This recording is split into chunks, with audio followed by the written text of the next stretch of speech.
Hola, buenos dias, good morning, day number 39, and the leg to Finisterre, Faro, end of the world. Total of about 18 kilometers. It's very doable. It's actually an easy day. But I don't know what's going on. I do know what's going on. I've injured the top of my foot. It's very sore, and I found some anti-inflammatories yesterday, so I took one last night, hoping it would at least bring down the pain level by this morning, but it didn't, so I took another one this morning and was able to put my feet in my boots, which is also another thing that I wasn't too sure about. And now we're off. I'm just putting one foot in front of the other, very slowly.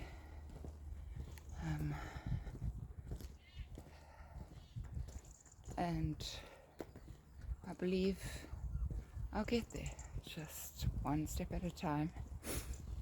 My muscles are warming up the more I walk, so it feels like the tendon and the muscles around that area are definitely not hurting as much, which is a good thing.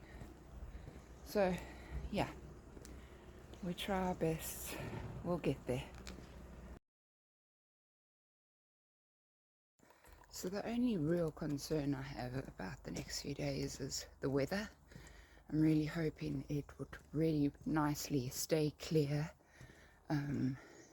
so that I can see these end of the world views that everyone's talking about. And it needs to be a clear day, no fog, no rain, to be able to do that. So that would really help. So saying a little prayer for that. I'm just moving away from the sea now. It was absolutely beautiful. The Albergue had the most amazing view out the door, of the sea and all the boats sitting on the water. It was very cool. Very, very cool.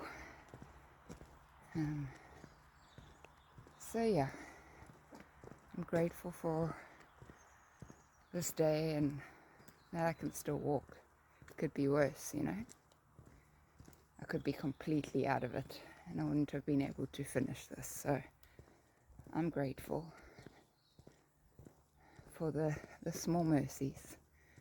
It might be a little bit tougher just because I've hurt the top of my foot and my shoes are very worn in, which you would think would be better if you wear in your shoes so much, but no, I suppose the seams on the side of the boots coming loose.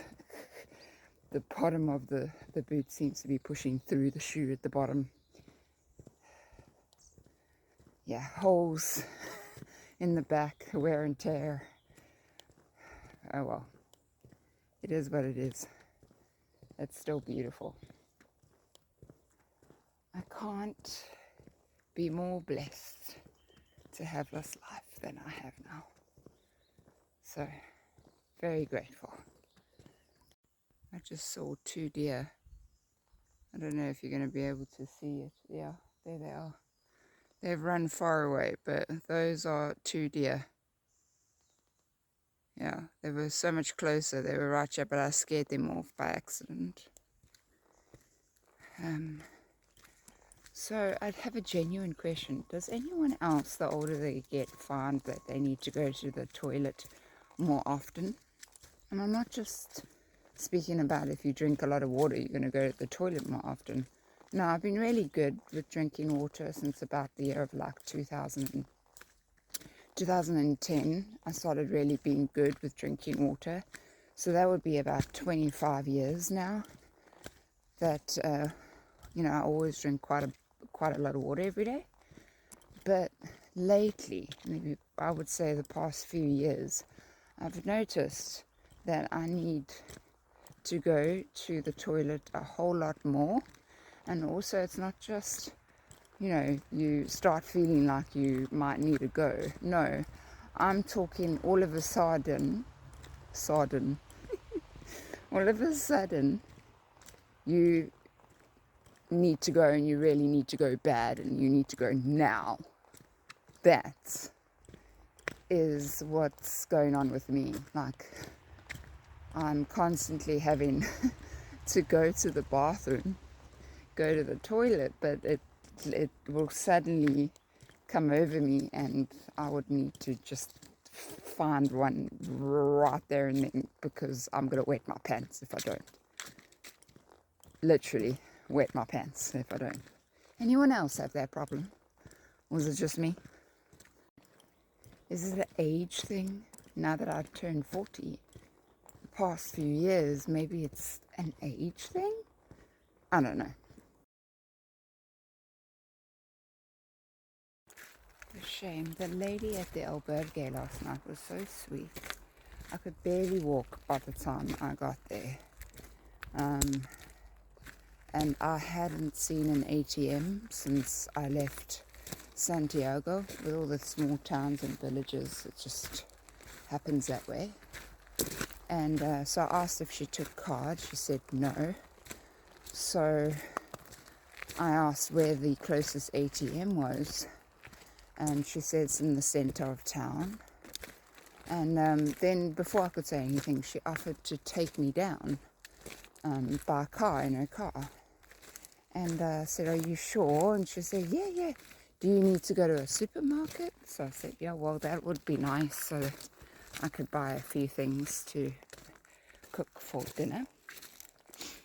And she said, yes, sure, I'll take you to the supermarket. It's right by the ATM. So shame. That was very sweet of her. I bought her a little chocolate to say thank you. So that was nice. It helped a lot, because to get to the center of town, I had to go down a very steep hill, which means I would have had to climb that same steep hill. So, nevertheless, it was a very kind gesture.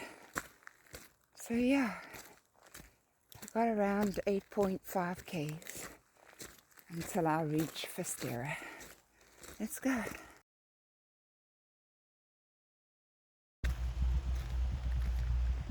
Wow.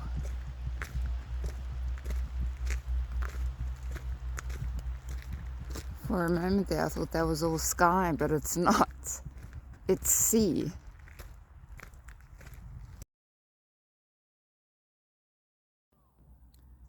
Wow, this is my view. I thought I'd sit and have a little bit of a sneaky snack. I realized that I haven't really told you much about the Camino Fisterra Muxia, really, and what it's all about. So basically, just a little bit about it. So beyond Santiago de Compostela, you'll find Fisterra, known in the Middle Ages as the end of the world. Fisterra is 87.5 kilometers from Santiago, and in medieval times, lots of pilgrims choose to continue their pilgrimage to the Costa de Morte, the place where pre-Romanesque populations thought souls ascended to heaven. This tradition has come back in recent times, and more pilgrims are opting to pay their respects to Fisterra, then finish off their pilgrimage by heading to Muxia, where the Virgin Mary appeared to St. James. This is 119 kilometers. Alternatively, some go to the sanctuary de Nuestra Señora de la Barca in Muxia and then complete their Camino by heading to the end of the world. Some even decide to close the triangle by heading back to Santiago after passing through these two towns. Whichever you decide, this epilogue to Fisterra and Muxia takes us from inland Galicia to the Costa de Morte via tracks, footpaths and roads, showing off the beauty and varied countryside in this region. Then there's the sunlit path surrounded by nature that joins these two main towns. Wow. Okay, hopefully this video captures it nicely. So what I spoke about, the Cabo Donasa, which is back in the Romanesque times, they believed that people's souls would ascend to heaven from there. That's Cabo Donasa.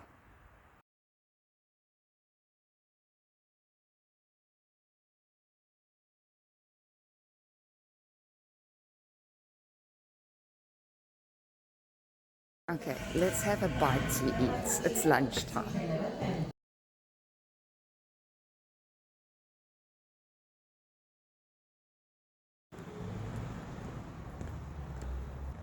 I made it. I made it to Fisterra, the end of the world. Well, I've still got to go to Faro, but still, I made it. That's pretty cool. Let's walk down the street and find our albergue.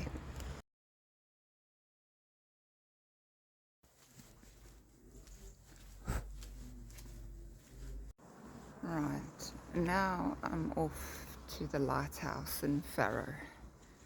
Hopefully I get a good view there, maybe have a glass of wine, do some work, and then head back again.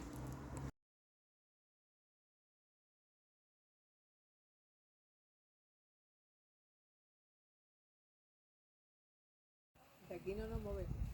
Ahí hay un islote.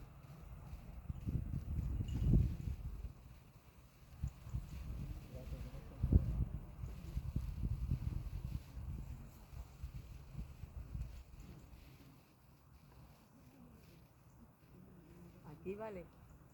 Pedro. Sí. Voy.